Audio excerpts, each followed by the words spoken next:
Hello dear learners, स्वागत है आपका मेरे यूट्यूब चैनल पर। और हम अपने लास्ट वीडियो में हमने स्टार्ट किया था कोपियन का क्लासिफिकेशन पढ़ना। तो चलिए इसे कंटिन्यू करते हैं। हम लोग पढ़ रहे थे बी क्लाइमेट के बारे में, जिसको हम ड्राई क्लाइमेट के नाम से भी जानते हैं, यानी कि शुष्क जलवायु। हिंदी में आप यहाँ देख सकते हैं, ये चीज़ें यहाँ लिखी हुई है।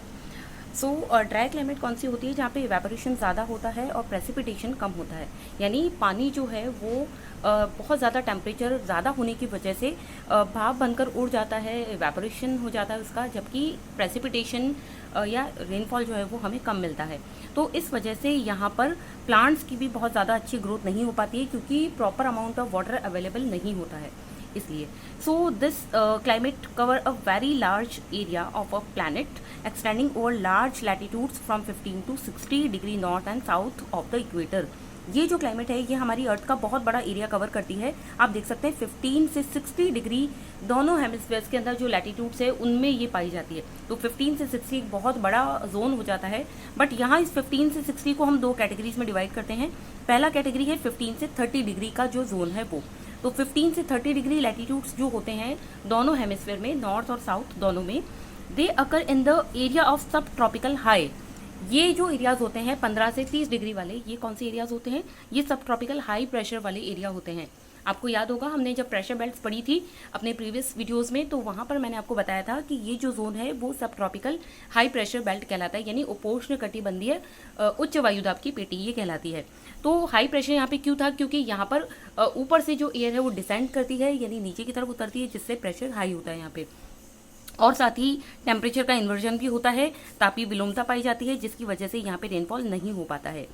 और इसके साथ साथ में एक और रीज़न भी था कि जो कॉन्टिनेंट्स हैं यहाँ पे, उस जो 15 से 30 डिग्री वाले जो जोन है, इस बीच में जितने भी कॉन्टिनेंट्स आते हैं, उन कॉन्टिनेंट्स के जो पश्चिमी किनारे हैं, मान लीजिए कि ये कोई कॉन्टिनेंट है, इस कॉन्टिनेंट का ये इधर का जो मार्जिन है वो पश्चिमी किनारा है, और इधर जो है ये पूर्वी किनारा है, ईस्टर्न मार्जिन। तो ये जो वेस्टर्न मार्जिन है, इस वेस्टर्न मार्जिन पे आप देखेंगे सारे के सारे कोल्ड ओशन करंट फ्लो करते हैं।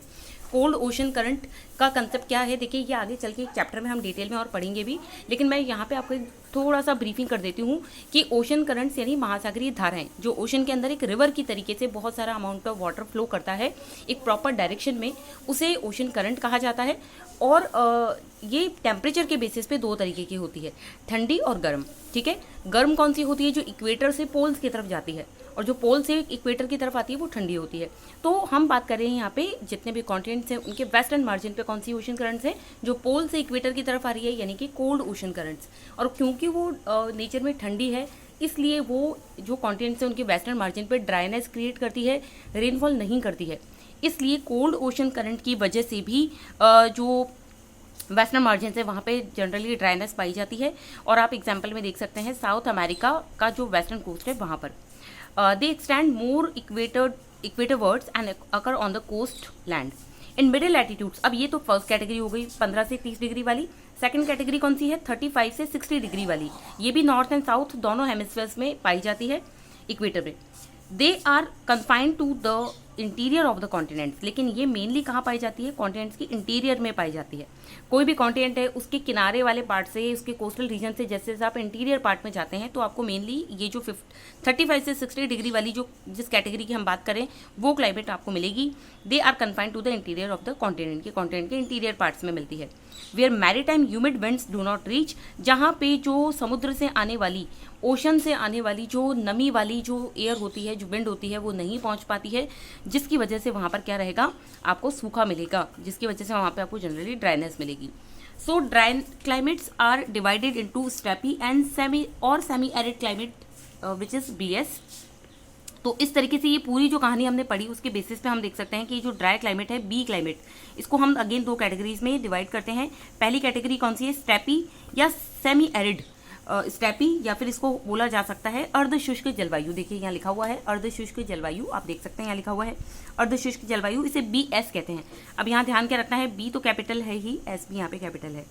एंड डेजर्ट क्लाइमेट यानी BW, ठीक है, कैपिटल W।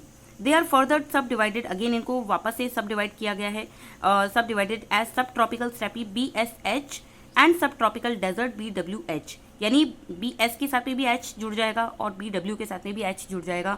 H का मतलब हो गया हॉट, ठीक है, डेजर्ट के बारे में बात हो रही है। ये दोनों की दोनों क्लाइमेट कहाँ मिल रही है, 15 से 35 वाली जोन के अंदर, जो अभी हमने बात की थी 15 से 30, वही 15 से 35 वाला। एंड मिड लैटिट्यूड स्टेपी यानी BSK and mid latitude desert BWK के यानी कोल्ड के बारे में बात हो रही है, तो BSK एंड BWK ये 35 से 60 के बीच में मिलती है। तो इस तरीके से हमने ड्राई क्लाइमेट के बारे में बात कर ली। नेक्स्ट हम बात करते हैं अब इनके और जो सब क्लासिफिकेशन है उनके बारे में। तो देखिए पहले नंबर पे हम देखते हैं सब ट्रॉपिकल स्टेपी यानी BSH and sub tropical desert BWH climate यानी BS कैटेगरी की, हम BS और BW कैटेगरी की बात कर रहे हैं, यानी H वाला जो ग्रुप है उसकी। तो इसमें देखते हैं सब ट्रॉपिकल स्टेपी यानी कि, अच्छा अब आपको ध्यान क्या रखना है, ये कहाँ मिलेगी, 15 से 35 डिग्री वाले लैटिट्यूड्स जो है उन पे मिलेगी। इसी के बारे में आपको याद रखना है चीज़ें। तो देखिए सब tropical steppe BSH and sub tropical desert यानी BWH have common precipitation and temperature characteristics. दोनों ही तरह की क्लाइमेट के अंदर आपको कॉमन विशेषताएं देखने को मिलती है, किससे रिलेटेड, टेम्परेचर और वहाँ की प्रेसिपिटेशन से related. Located in the transition zone between humid and dry climate. ये दोनों क्लाइमेट्स कहाँ पर लोकेटेड है, ट्रांजिशनल जोन में। ट्रांजिशनल जोन कौन सा होता है, एक संक्रमण क्षेत्र होता है जो कि दो तरह के क्लाइमेट के बीच का जोन है। दो तरह की क्लाइमेट कौन सी, एक क्लाइमेट तो आगे बहुत ह्यूमिड जो आपने देखा था इक्वेटर के आसपास की थी, उसके बाद में एक आ जाएगी बहुत ड्राई क्लाइमेट, उन दोनों के बीच में ये वाला जोन जो है वो लोकेटेड है। So sub tropical steppe receive slightly more rainfall than the desert. अब इन दोनों कैटेगरीज में से ये जो स्टेपी वाली क्लाइमेट है BSH, ये थोड़ा सा ज़्यादा रेनफॉल रिसीव करती है बजाय डेजर्ट के। ठीक है, ये चीज़ हो गई। इसके बाद में आगे है adequate enough for the growth of sparse grasslands. और वहाँ पे जो रेनफॉल है इस स्टेपी क्लाइमेट में इतना सफिशिएंट तो होता ही है कि छोटी मोटी जो ग्रासेस होती है वो उग जाती है, इस वजह से यहाँ पे ग्रासलैंड्स पाए जाते हैं। And the rainfall in both the climate is highly variable.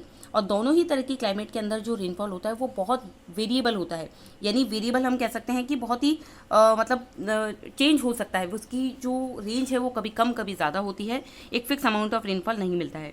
The variability in the rainfall affect the life in the steppe much more than in the desert. इसलिए स्टेपी क्लाइमेट में रहने वाले जो लोग हैं, जो एनिमल्स है, जो प्लांट्स है, वहाँ की जो वाइल्ड लाइफ है, सबको जो रेनफॉल का वेरिएबिलिटी है वो ज़्यादा प्रभावित करती है as compare to desert.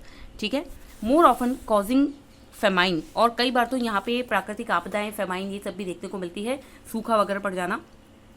Rain occurs in short intense thunder showers in desert and is ineffective in building soil moisture। और रेन जो होती है वो इतना कम टाइम पीरियड के लिए, या हम कह सकते हैं इतनी कम होती है कि कई बार जो है बहुत ज़्यादा मतलब थंडर शावर्स के रूप में, यानी अचानक से बहुत ज़्यादा बारिश, तेज बौछारों के रूप में बारिश होती है, जिसकी वजह से क्या होता है कि जो मिट्टी होती है उसकी नमी को ये मेंटेन करने के अंदर सक्सेसफुल नहीं हो पाती है। So fog is common in coastal desert. और जो कोस्टल एरियाज़ है वहाँ पे जो डेजर्ट पाए जाते हैं वहाँ पर आपको फॉग भी दिखाई देगा, कोहरा दिखाई देगा, ये बहुत कॉमन फिनोमेना है वहाँ पे। And maximum temperature in the summer is very high. और समर्स के अंदर जो टेम्परेचर है वो बहुत हाई रहता है। The highest shade temperature of 58 degree Celsius was recorded at Al Aziziyah. Al Aziziyah जो है वो 58 डिग्री सेल्सियस के रिकॉर्ड तोड़ टेम्परेचर के लिए जाना जाता है। तो ये पॉइंट पे हमें याद रखना है। एंड लीबिया ऑन 13 सितंबर 1922। अल अजीज़िया कहाँ पे, लीबिया का एक प्लेस है, और वहाँ पे 13 सितंबर 1922 को सबसे ज़्यादा टेम्परेचर रिकॉर्ड किया गया था। The annual and diurnal range of temperature are also high. हर दिन का जो टेम्परेचर रेंज है और जो पूरे साल का जो टेम्परेचर रेंज है वो भी बहुत ज़्यादा हाई रहता है। अब टेम्परेचर रेंज क्या होता है ये मैंने अपने प्रीवियस वीडियोज़ में बताया है, अगर आपको पता है तो आप कॉमेंट करके ज़रूर बताइए।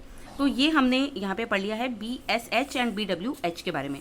Now we are going to move on warm temperate mid latitude climate, C climate. अब सी क्लाइमेट के बारे में हम लोग बात करने वाले हैं यहाँ पे। सी क्लाइमेट कौन सी होती है, इसे हम ह्यूमिड मेसोथर्मल क्लाइमेट के नाम से भी जानते हैं, यानी आर्द्र मेसोथर्मल जलवायु, ये भी इसको कहा जाता है। ये कौन सी क्लाइमेट है, देखिए वार्म टेम्परेट यानी कि mid latitude climate extend from 30 to 50 degree latitude mainly on the eastern and western margin of the continent. ये 30 से 50 डिग्री अक्षांशों के बीच में मिलती है, ज़्यादातर जो वेस्टर्न और ईस्टर्न मार्जिन से कॉन्टिनेंट्स के उन दोनों पे ये पाई जाती है। और इसके बाद में these climates generally have warm summers, यहाँ पे गर्मियाँ बहुत ही गर्म होती है, एंड माइल्ड विंटर्स होती है, विंटर्स बहुत ज़्यादा मतलब ठंडी नहीं होती है। इनको अगेन हम कुछ ग्रुप्स में डिवाइड कर सकते हैं, 4 ग्रुप्स है, जैसे ह्यूमिड सब tropical dry in winter and hot in summer, ये CWA के नाम से है। मेडिटेरेनियन सी S है। ह्यूमिड सब ट्रॉपिकल जो है जहाँ पे ड्राई सीजन नहीं होता है और माइल्ड विंटर्स होती है, CFA है। और उसके बाद में मराइन वेस्ट कोस्ट क्लाइमेट है जिसे CFB के नाम से जाना जाता है। तो ये हमने सी क्लाइमेट के बारे में एक जनरल डिस्क्रिप्शन पढ़ा है। इसके बारे में और डिटेल जो है वो हम अपने नेक्स्ट लेक्चर के अंदर रिकॉर्ड करेंगे। तो आज के लिए इतना ही, और कोशिश करती हूँ आप लोग जो है इसे कंटिन्यू करते रहें, पढ़ते रहें, रिवाइज करते रहें। तो चलिए मिलते हैं अपने नेक्स्ट लेक्चर में, तब तक के लिए थैंक यू।